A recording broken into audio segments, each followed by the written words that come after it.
Donc, on va corriger l'exercice 29. Donc, on avait le 29, le 32b et puis le 77. Alors, il n'y a pas qu'une seule méthode pour résoudre ces exercices, et d'ailleurs, vous avez utilisé des méthodes un peu différentes les uns des autres, donc j'en parlerai peut-être un petit peu. Donc, on donne 2 points de coordonnées A de coordonnées moins 3, 5 et B de coordonnées moins 6, 1. Et la première question, on nous demande de démontrer que le point B appartient au cercle C de centre A et de rayon 5. Hein, donc, il faut imaginer que on a... Ah oui, j'ai mon logiciel qui bug un petit peu, mais bon, ça ira quand même.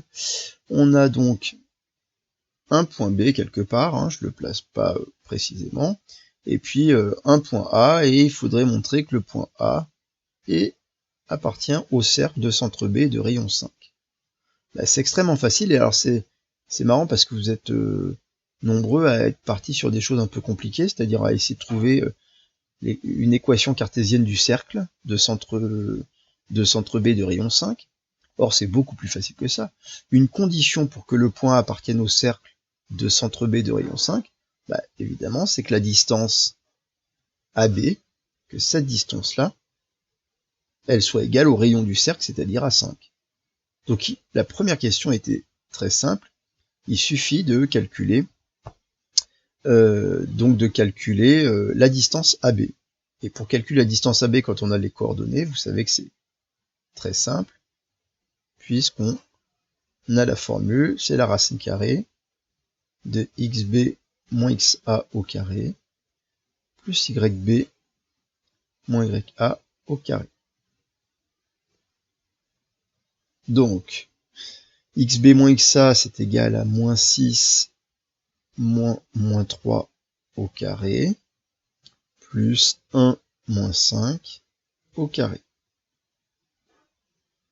Ça nous donne donc moins 6 moins moins 3, c'est égal à moins 6 plus 3 moins 3, et moins 3 au carré, c'est égal à 9. 1 moins 5, c'est égal à moins 4. Moins 4 au carré, ça fait 16. Et donc, c'est racine carrée de 25 qui est égal à 5. Conclusion. Le point A appartient au cercle de centre B et de rayon 5. Vous voyez que c'était pas du tout nécessaire de chercher une équation cartésienne de ce cercle.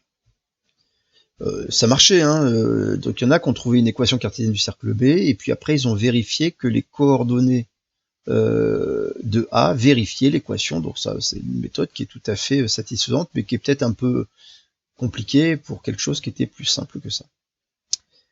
Donc, question numéro 2. Justifier que le vecteur AB est un vecteur normal à la tangente.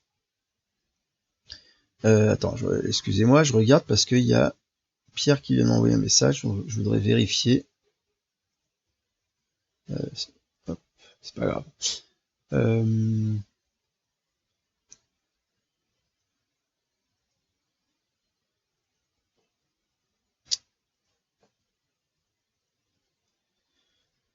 Là, normalement, a priori, avec ce que je partage, vous devez voir que ce que j'écris, non? Dites-le moi dans le chat si vous voulez.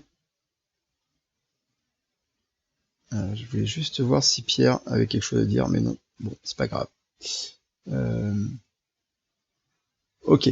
Donc, reprenons donc question 2. Justifier que le vecteur AB est un vecteur normal à la tangente AC passant par le point B.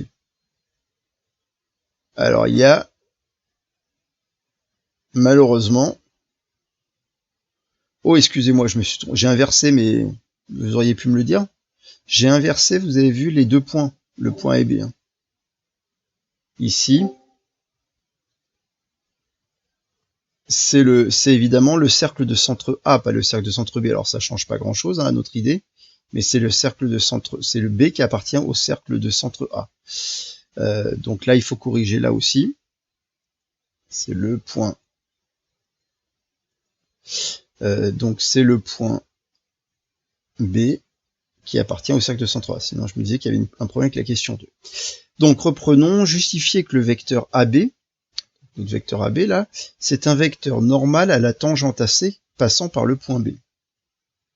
Donc la tangente au cercle C passant par le point B, hein, c'est une droite, comme ceci.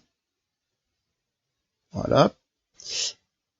Et en fait, cette question-là, encore une fois, elle est vraiment pas compliquée. Pourquoi? Mais parce que il suffit de revoir ce que c'est que la définition de la tangente à un cercle.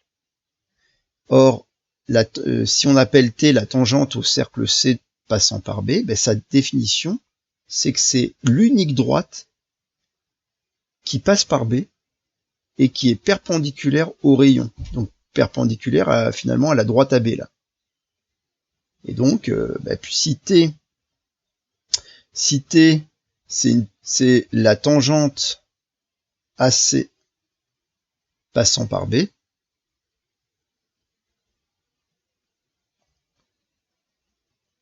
alors par définition,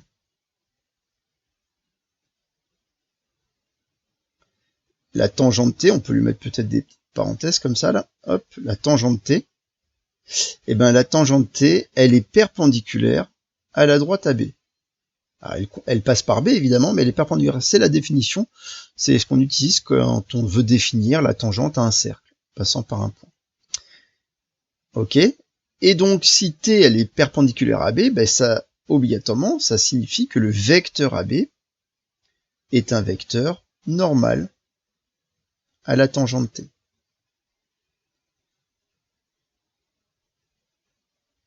Vous voyez que c'était vraiment très simple, c'est la définition d'une tangente. Donc la question 2, c'était tout.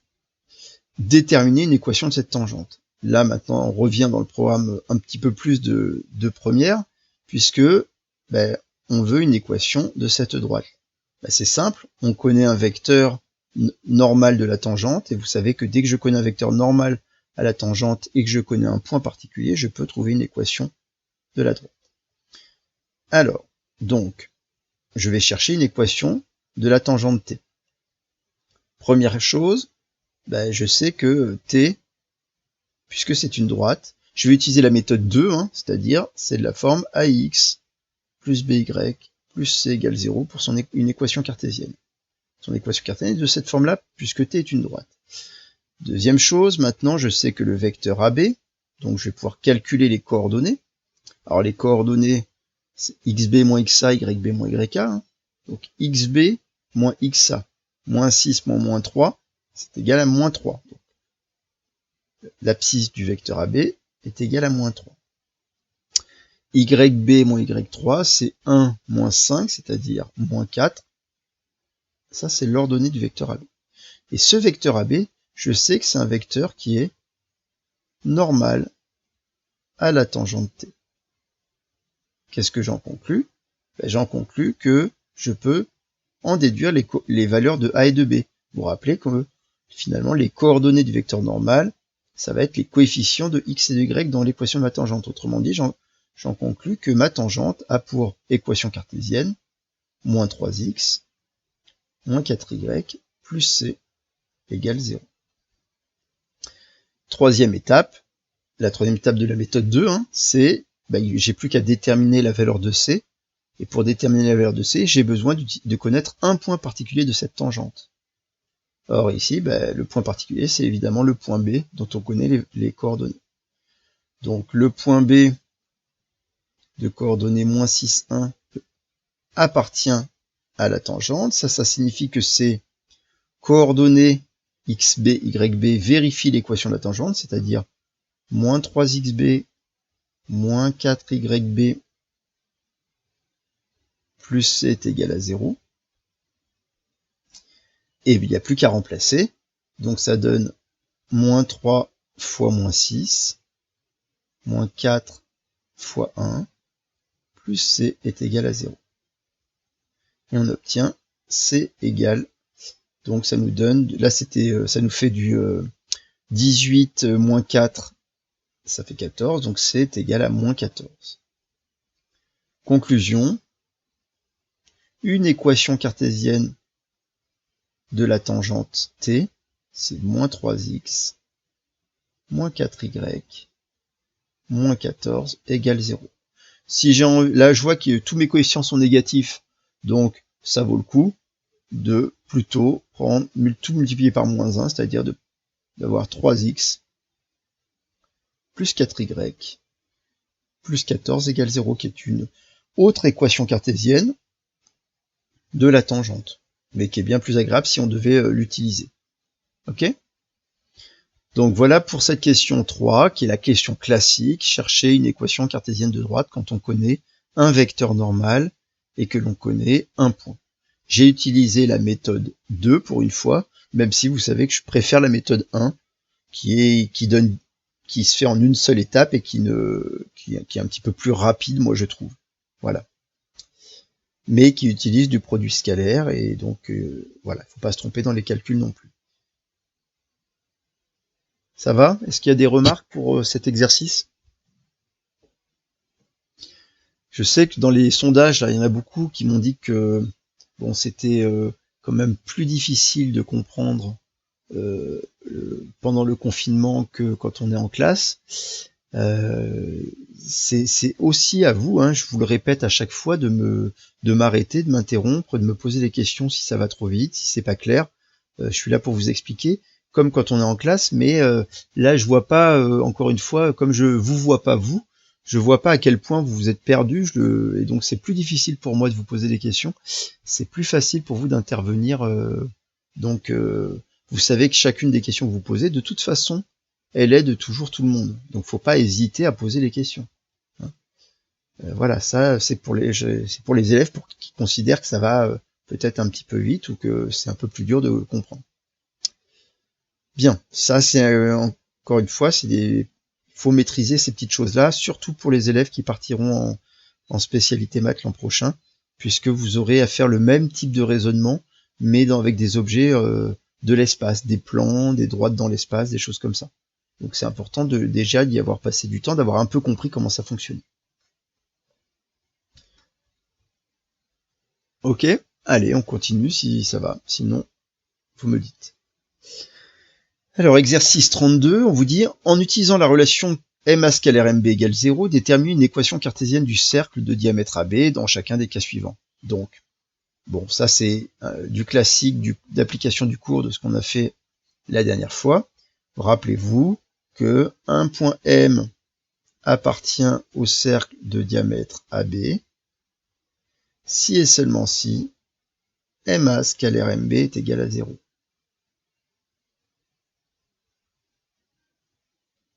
D'accord, c'était ce théorème-là, hein, rappelez-vous, c'est lié au fait que à chaque fois qu'on a un point M qui appartient à un cercle, je vous remonte, c'est important de comprendre d'où ça vient. À chaque fois qu'on a ici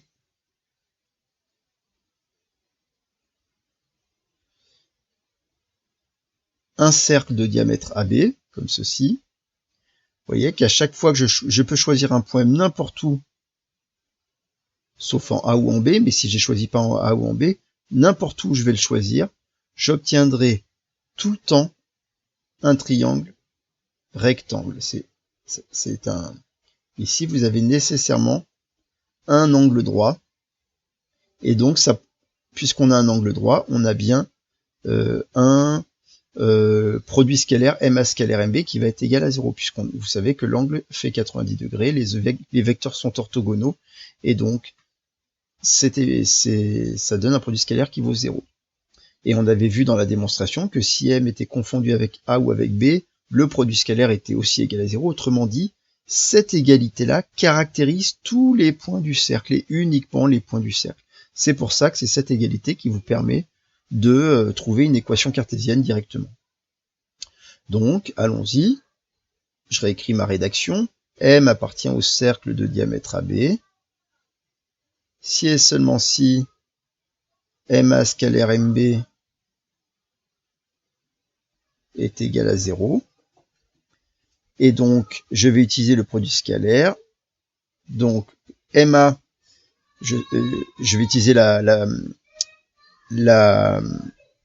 l'expression analytique du produit scalaire. Donc, MA, c'est XA moins XM multiplié par xb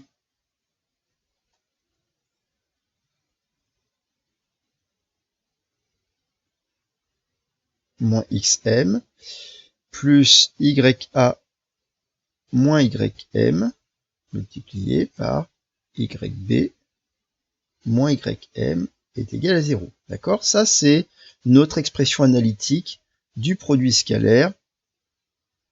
Et donc, il n'y a plus qu'à remplacer. Alors, xa, c'est égal à moins 3. xm, ben, on l'appelle petit x, hein, puisque c'est m de coordonnées xy. Donc, petit x. xb, c'est égal à moins 4. xm, c'est petit x. ya, moins 8. Moins ym, y. yb, moins 2.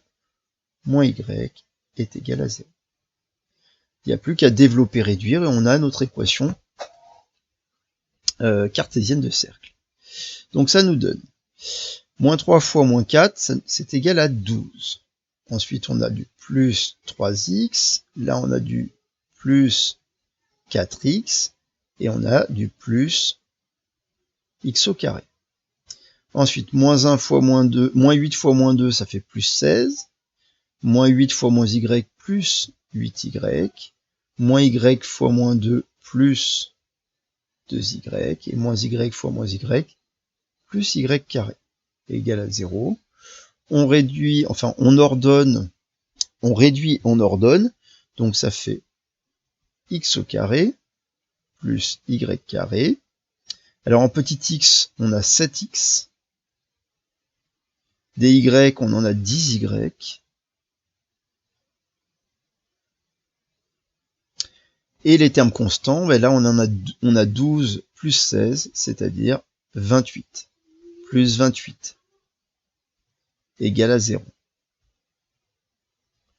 Voilà une équation cartésienne du cercle de diamètre AB. Voilà. C'est pas la seule méthode. Vous savez qu'il y avait une autre méthode qui était de je cherche les coordonnées du centre du cercle. Ça va être le milieu de AB, donc c'est facile de trouver les coordonnées du centre. On a une formule qui nous permet de calculer les coordonnées du milieu. Une formule assez simple, que vous avez vu en seconde. Puis, on calcule le rayon. Donc, il suffit de calculer le diamètre et de diviser par 2, par exemple. Et enfin, on trouve l'équation réduite du cercle en utilisant, puisqu'on connaît le centre et le rayon du cercle. Et enfin, on développe toute notre équation réduite pour trouver notre équation cartésienne. Et vous voyez que ça fera beaucoup plus, sera beaucoup plus long de passer par là, alors que cette égalité MA scalaire MB égale 0 nous permet de trouver directement une équation cartésienne du cercle. Est-ce que c'est bon pour l'exercice 32B? Des remarques?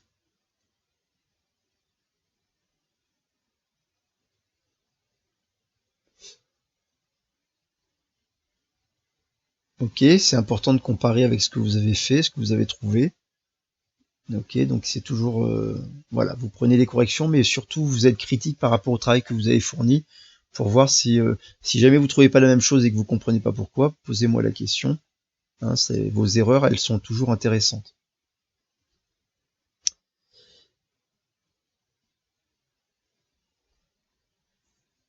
Bon, continuons. Donc, il nous reste un exercice à corriger, c'est le numéro 77.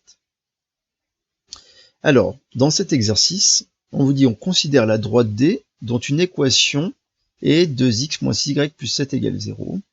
Okay. On a un point A de coordonnées 4 moins 2,5 et on demande de déterminer une équation du cercle de centre A dont une tangente est D. Alors c'est en fait l'exercice un peu inverse de l'exercice d'avant, du premier, de celui-là. Cette fois c'est, regardez, c'est la tangente que je connais. Bon, donc faisons un petit schéma là qui résume le problème. Alors, donc ici, hop, je recommence, j'ai fait tout ça. au départ, on a une droite D. Très bien. On connaît son équation. Et il y a un point A quelque part qui n'est pas nécessairement sur D. D'ailleurs, grande chance qu'il n'y soit pas. Sinon, ça nous posera problème. Ce serait bien d'ailleurs de le vérifier. On pourrait vérifier que le point n'appartient pas à la droite D. Comment faire? Évidemment, en vérifiant si en regardant que les coordonnées du point A ne vérifient pas l'égalité. Que 2 fois xa moins 6 fois ya plus 7 n'est pas égal à 0. Ça prouvera bien que le point A est en dehors de la droite D. Et qu'est-ce qu'on nous demande de faire? Ensuite, de trouver une équation du cercle de centre A dont une tangente est D. Alors, est-ce qu'on peut en avoir plusieurs? En fait, non, on ne pourra pas en avoir plusieurs. Alors moi, je vais pas être capable du tout de le dessiner précisément. Donc je vais complètement tricher. On va voir. Donc, je vais prendre par exemple ici, là. Je vais déplacer mon cercle. Puis après, je vais déplacer mon point. Voilà. Et donc ici, vous voyez bien que quand j'ai une droite D qui est donnée à un point A, j'ai sûrement qu'une seule manière de tracer un cercle de centre A tel que la droite D soit une tangente au cercle. Voilà. Et on nous demande de trouver une équation cartésienne de ce cercle-là. Alors, comment faire? C'est pas un exercice, dans les exercices un petit peu plus délicats qui sont pas guidés. On voit bien que finalement, il y a un point qui va être très important, c'est ce point-là. Et ce point-là, qui est le point de tangence, sa particularité, c'est que c'est le point d'intersection de deux droites. C'est le point... J'essaie de le faire un petit peu mieux. Voilà. Voilà. Donc ce point qu'on pourrait appeler le point H, par exemple, ce point-là, déjà, on sait que la tangente, elle est nécessairement perpendiculaire au rayon. En tout cas, à la droite, là, ici, à cette droite-là, qui passe par le point A et par le point H. Ça, c'est par définition de ce que c'est qu'une tangente. Et donc, donc, on a un angle droit ici. Et donc, si c'est cette équation de cercle que l'on cherche, rappelez-vous, et ça c'est la première chose que j'aurais dû vous dire, c'est quand on cherche une équation de cercle, on a besoin de connaître le centre et le rayon, par exemple. On sait que dès qu'on connaît le centre et le rayon du cercle, on pourra trouver l'équation réduite du cercle et donc une équation cartésienne. Alors là, ils précisent pas, ils disent une équation du cercle, donc une équation réduite pourrait peut-être, l'équation réduite pourrait suffire, mais peut-être qu'on ira jusqu'à l'équation cartésienne, on va voir. En tout cas, je redis que je connais le centre du cercle, c'est le point A. Il faudrait que je connaisse le rayon. Or, vous voyez bien que pour connaître le rayon, le rayon c'est AH. Donc, j'ai plus qu'à connaître cette distance AH pour pouvoir connaître une équation du cercle. Le problème, c'est comment calculer cette distance AH? Parce que je connais pas le point H. Le point H, il va falloir le déterminer. Et pour le déterminer, il faut comprendre que le point H, c'est le point d'intersection de la droite D et de la droite D'. Ou en tout cas, le point H, regardez, c'est le projeté orthogonal du point A sur la droite D. Le point H, c'est le projeté orthogonal de A sur la droite D. Et donc, si on arrive à trouver les coordonnées du projeté orthogonal du point A sur la droite D, on pourra calculer la distance HA et on aura le rayon du cercle. Je vous rappelle que le cercle n'est pas connu. La seule chose que vous avez au départ, c'est une droite. On a une droite et on a un point A. C'est tout ce qu'on a. Donc la première chose qu'on aimerait faire, c'est trouver les coordonnées du projeté orthogonal H du point A sur la droite D. C'est ça qu'il faut trouver, c'est les coordonnées de H. Pour trouver les coordonnées de H, qu'est-ce qu'on va faire? Comme on l'a fait dans les exercices la semaine dernière, en fait, le point H, c'est l'intersection de deux droites, donc on va chercher une équation cartésienne de chacune des droites. Alors, D, on a déjà son équation cartésienne, je vous rappelle. On a déjà une équation cartésienne de la droite D, c'est 2x moins 6y plus 7 égale 0. Il nous reste à trouver une équation cartésienne de la droite AH, ou de la droite D', si on veut l'appeler D'. Donc, je peux l'appeler là aussi la droite AH, elle passe par A et par H. Comment trouver une équation cartésienne de la droite AH? Donc là, on va trouver une équation cartésienne de la droite AH, où H serait le projeté orthogonal du point A sur la droite D. Donc comment trouver une équation cartésienne de cette droite? Vous savez que pour trouver une équation cartésienne d'une droite, on sait bien faire en première quand on connaît un vecteur normal à la droite et un point. Le point, on l'a, c'est le point A. Il nous reste à trouver un vecteur normal à la droite des primes. Ah, mais un vecteur normal à la droite des primes, c'est un vecteur directeur de la droite D. Et donc si je connais un vecteur directeur de la droite D, je peux appeler le vecteur, allez, on va appeler le vecteur n. Si ce vecteur n, si je connais un vecteur directeur de D, ce sera un vecteur normal de la droite D'.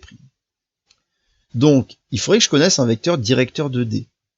Je vous rappelle qu'on a une formule qui dit que si vous avez une droite d'équation ax plus by plus c est égal à 0, un vecteur de coordonnées moins b a, donc il s'appelle u, alors on va peut-être l'appeler u, pas l'appeler n, pour faire un peu comme dans le...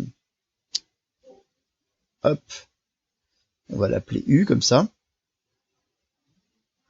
Donc ce vecteur u de coordonnées moins ba, ce sera un vecteur directeur de la droite.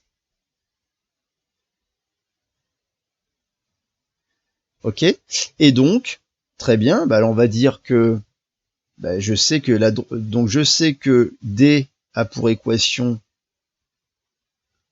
2x moins 6y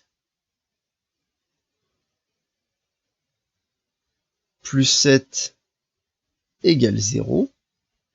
Et donc, le vecteur u de coordonnées moins b c'est l'opposé de moins 6, donc 6, et a c'est 2.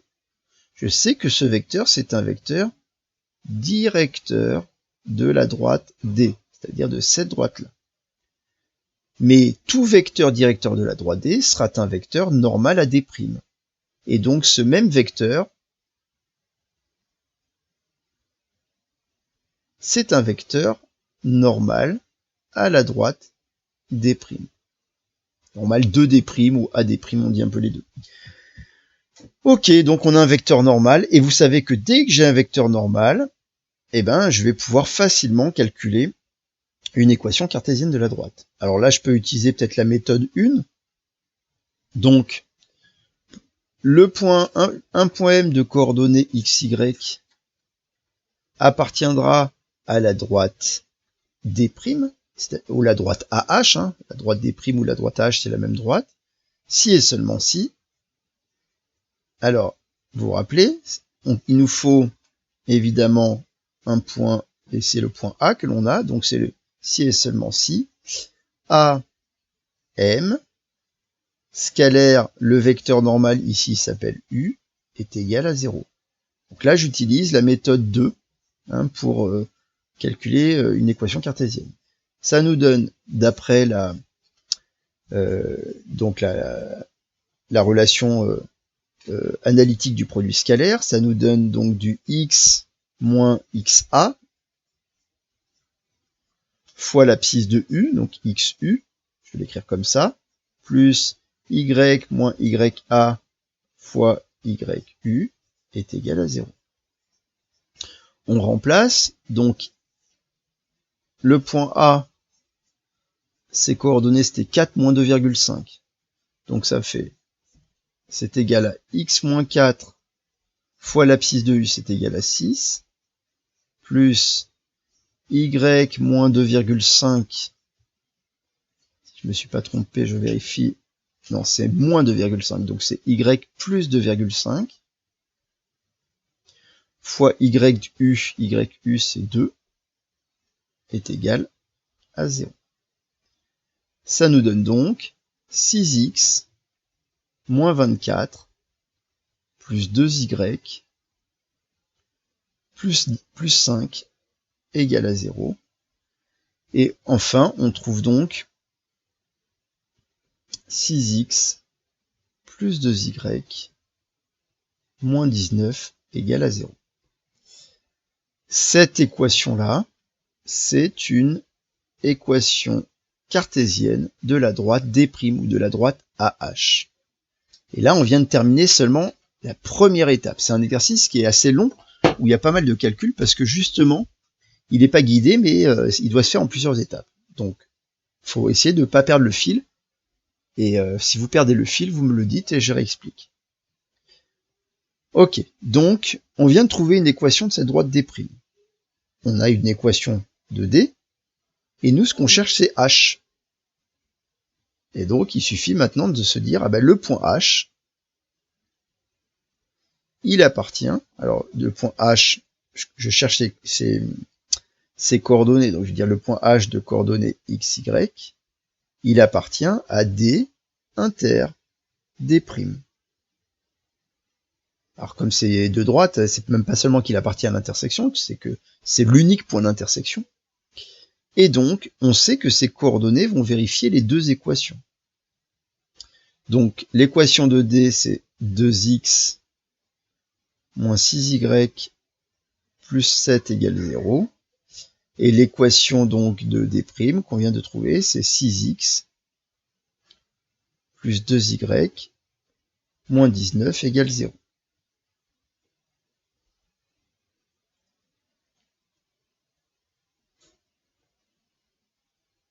Ok, tout va bien?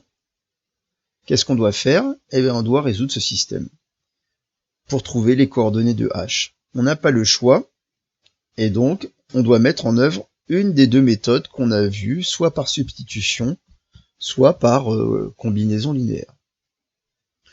Il n'y a pas de coefficient 1 ici, donc la combinaison linéaire peut-être paraît plus performante, d'accord? Donc allons-y, qu'est-ce qu'on doit faire? On va nommer les lignes L1, L2 et se débrouiller pour avoir soit des coefficients opposés sur x ou égaux, soit des coefficients opposés ou égaux sur y. Par exemple, là je vois que j'ai un moins 6y et là j'ai un 2y. Ah ben ce serait facile d'avoir moins 6y et plus 6y. Comme ça, il me suffirait ensuite d'additionner les deux lignes. Donc, c'est ce que je vais faire. Et ce qui est bien, c'est que là, j'ai qu'une seule transformation à faire. Je vais seulement transformer la ligne 2. Donc, je vais garder ma ligne 1, ma première équation, L1. Et ma deuxième ligne, qu'est-ce que je vais faire? Je vais la multiplier, ma deuxième ligne, par 3. Donc, L2, la nouvelle L2, c'est 3 fois l'ancienne ligne 2. Donc, ça doit faire 3 fois 6, 18x. 3 fois 2, 6y. Et puis, j'ai 3 fois 19 à faire. Donc, ça nous fait du moins 57. Égal à 0. Ok? L'étape suivante, dans la méthode par combinaison linéaire, c'est de remplacer une ligne par une combinaison linéaire des deux autres. Et nous, on va la remplacer par la somme des deux autres.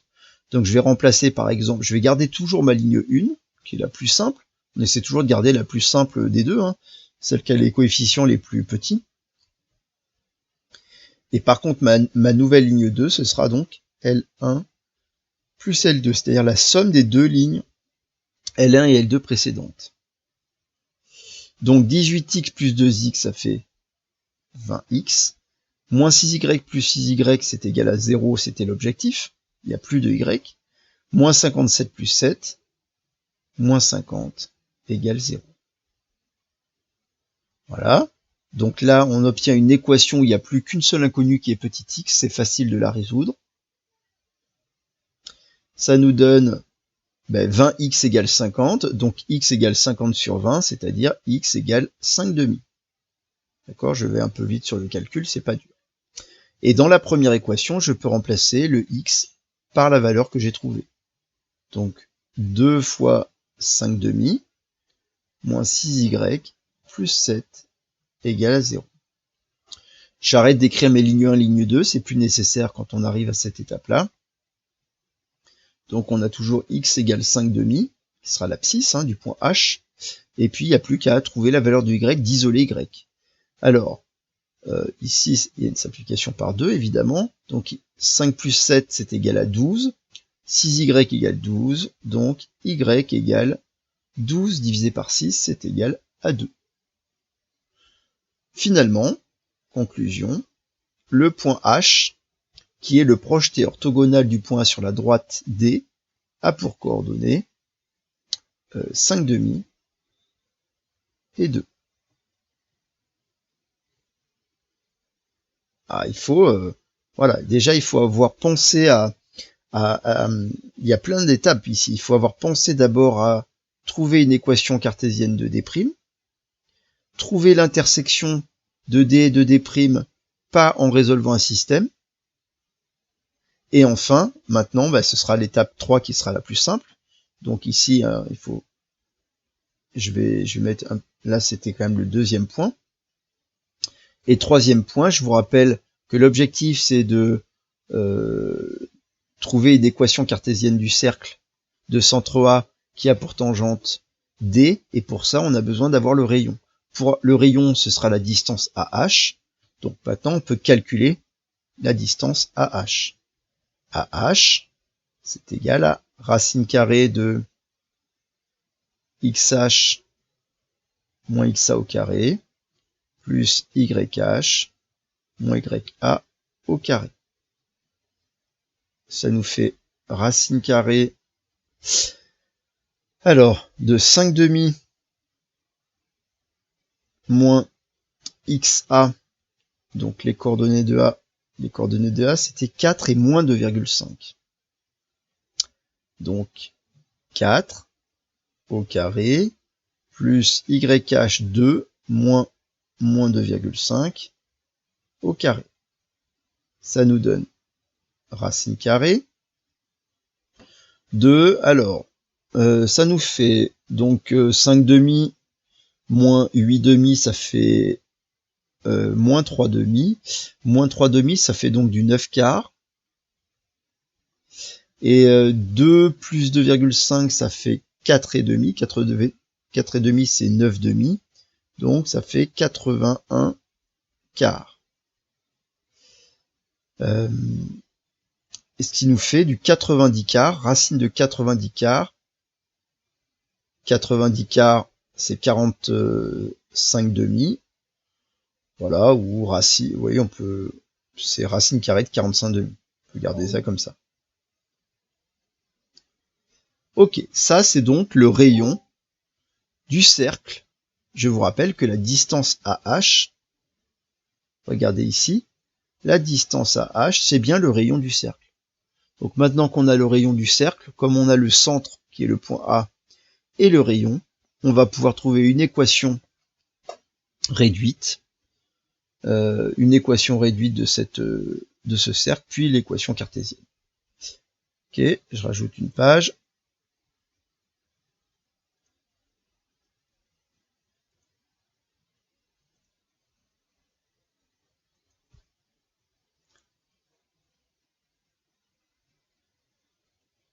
Vous avez le temps de noter, là, c'est bon?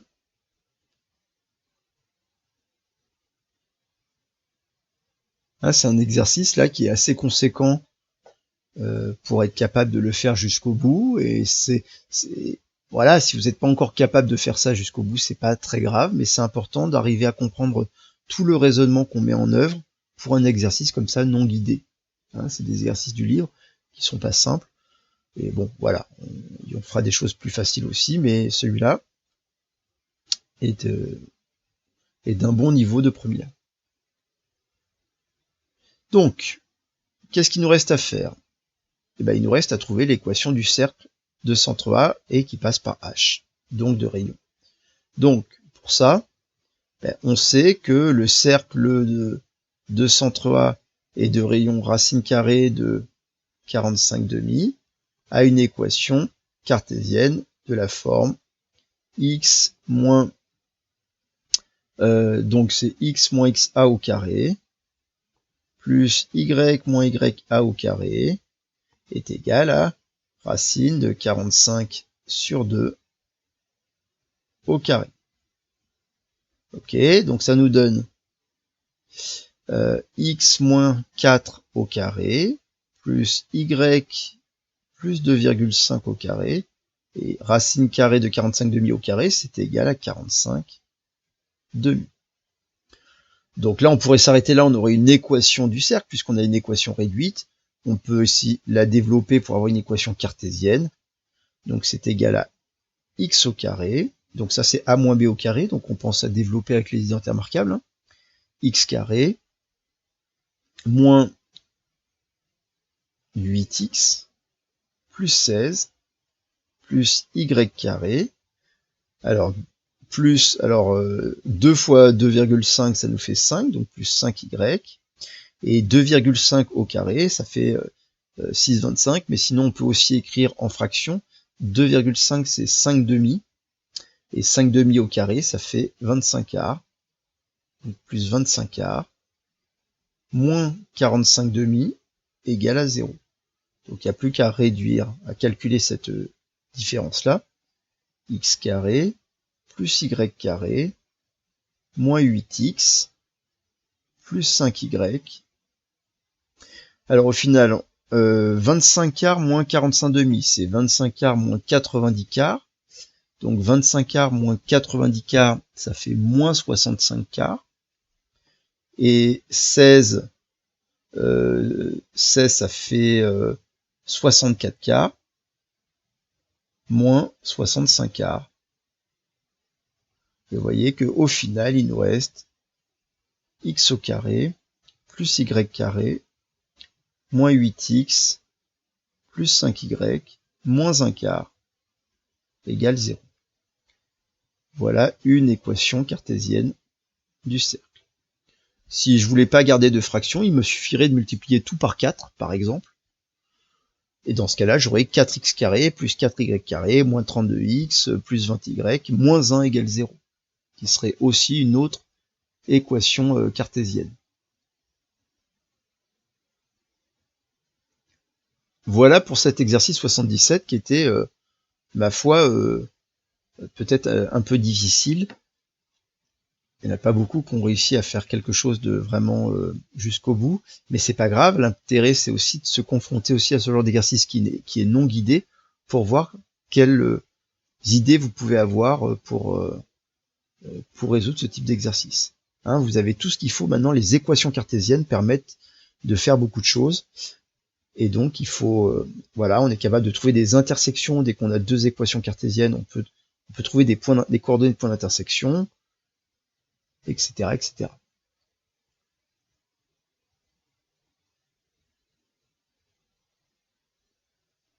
Des remarques? Je suis persuadé qu'il y a beaucoup d'entre vous là qui ont eu du mal. Donc, bah voilà, n'hésitez pas à me demander.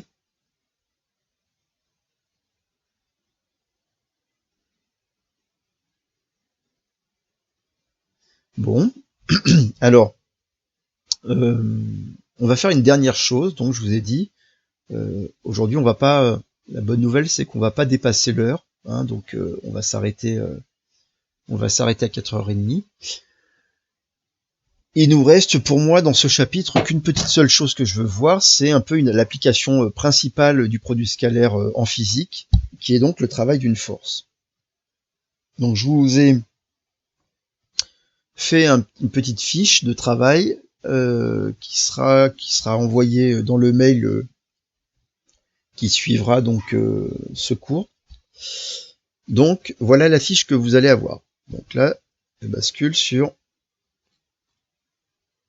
la fiche du travail d'une force. Donc, elle n'est pas très longue. Il y a une petite explication de ce qu'est le travail d'une force et deux petits exercices. D'accord?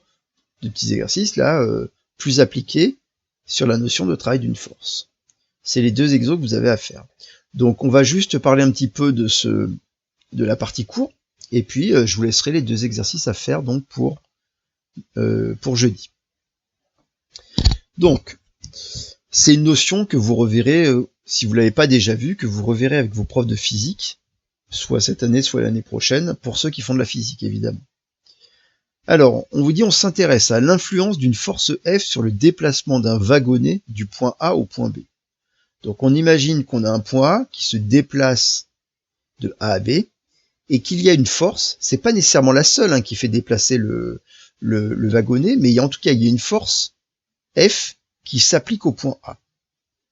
Cette force, il y a trois possibilités. Vous voyez, soit le vecteur, il va dans cette direction-là, soit il va dans cette direction-là et ce sens-là, soit il est orthogonal à la direction. Donc là, voilà. On vous dit, on peut préciser, suivant le cas de figure, si la force favorise le déplacement de A vers B.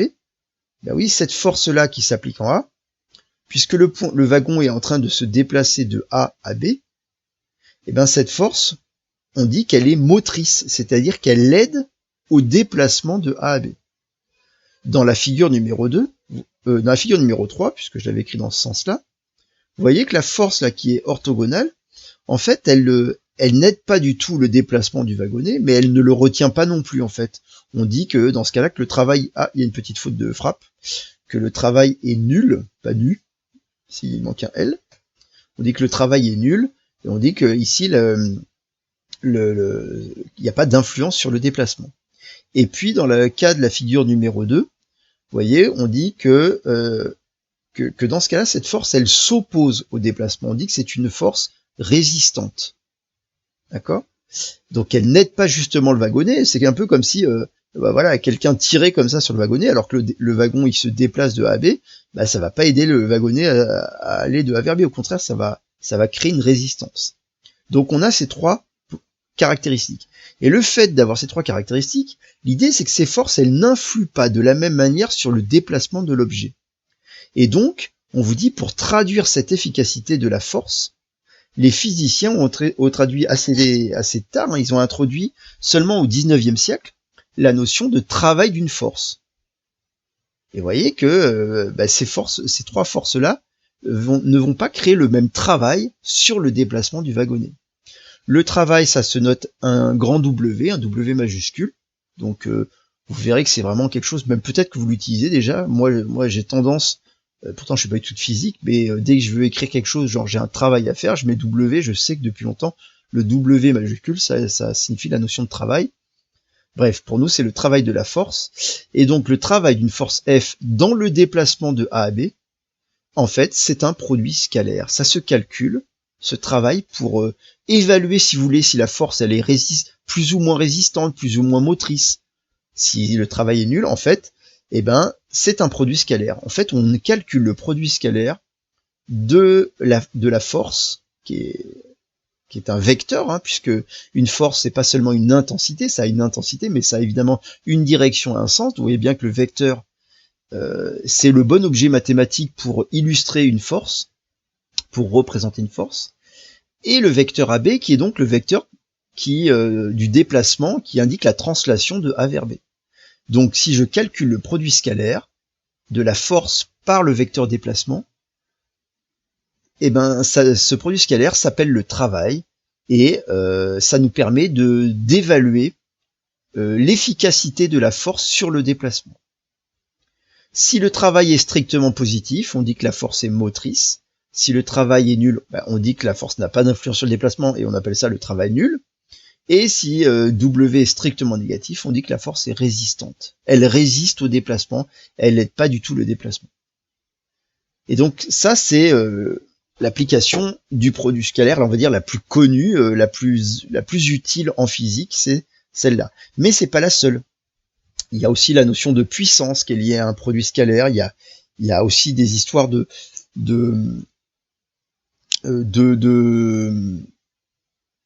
alors je sais plus, j'ai perdu le terme, mais bon, il y a d'autres applications en physique. C'est vraiment un outil très important pour la physique, la notion de produit scalaire, parce que de toute façon, les vecteurs sont des objets très très utiles aux physiciens.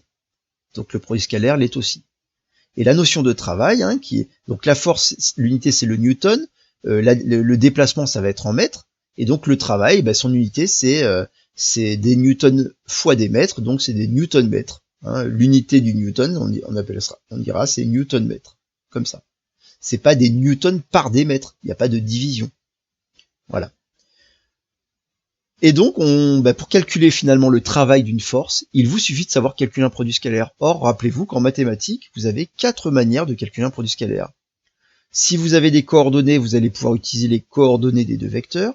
Si vous avez des projetés orthogonaux, vous allez pouvoir utiliser les projetés orthogonaux. Si vous avez l'angle entre F et B, vous allez pouvoir utiliser avec le cosinus de l'angle, avec la première définition.